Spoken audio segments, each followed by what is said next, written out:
You don't pray for money. Money is not a prayer point. Money is a covenant point. Hi guys, this is Emeka Anslem. So just in case you have been praying to God for money for some time now, and for some reason you have not seen that money, well, it's simply because money is not really a prayer point. It's a covenant point, like Pastor David Oyedepo Jr. said. So watch this video and be blessed. That the covenant is as unstoppable as day and night. There is no witchcraft conference that can stop day from reporting. When the day is to break, it breaks. When the night is to fall, it falls. No matter how many witches gather to hold conferences and make incantations, they cannot change the ordination of God.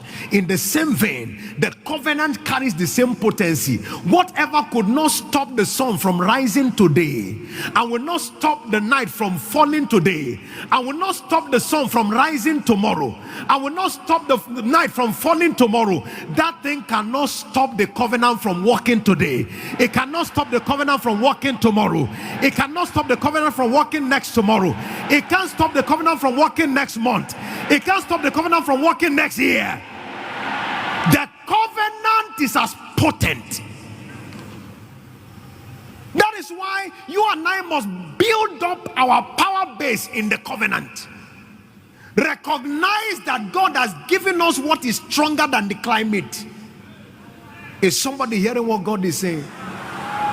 It doesn't matter how much hardship is going on in the world. For you and I, we are ordained to experience supernatural abundance by walking practically in the terms of the covenant.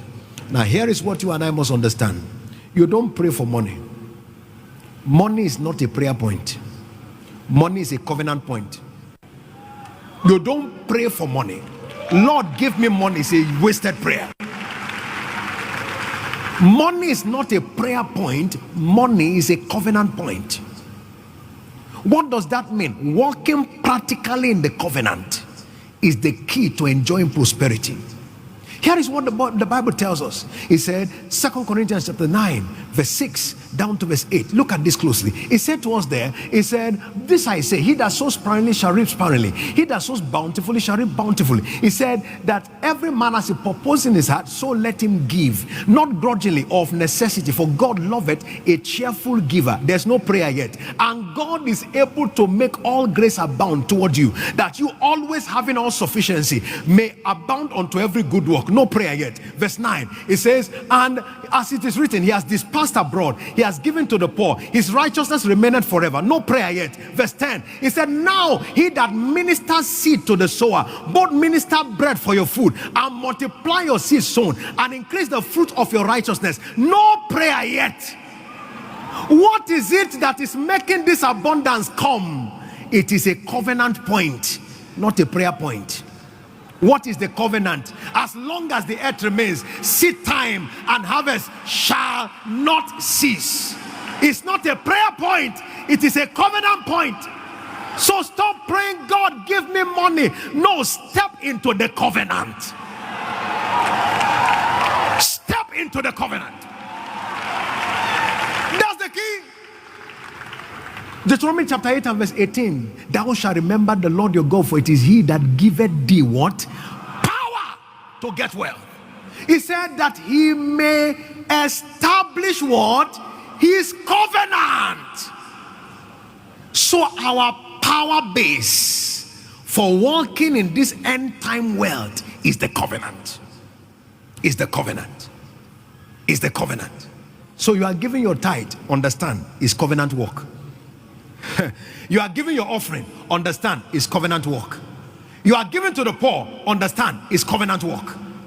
And as long as the earth remains, seed time and harvest shall not cease. That's what you are seeing walking in this commission.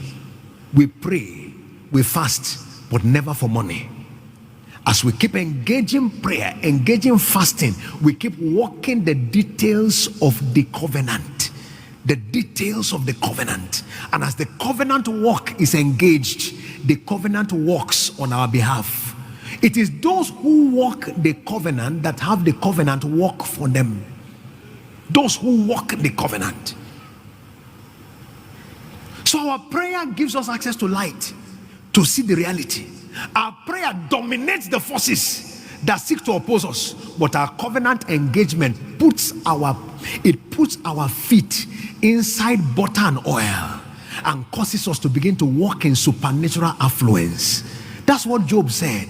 Job 29 and verse 4. As I was in the day of my youth, when the secret of God was upon my tabernacle, what was the effect of it? He said in verse 5 downward, he said, when my children were yet around me and the Almighty was with me. He said in verse 6, he said, when I washed my step in butter and the rock poured me out rivers of oil.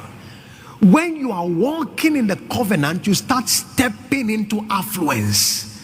That is why when the devil wants to punish a man financially, he negotiates his position in the covenant. Are you sure that this thing is not too much? He whispered like that to J.C. Penney. J.C. Penney was a man raised by his mother, taught about the covenant of tithing, was engaging in tithing. God began to bless him. Business began to grow. But suddenly as the tithe began to grow, Satan began to whisper, are you sure this tithe is not too much? So he started stepping back the tithe, stepping back the tithe, stepping back the tithe.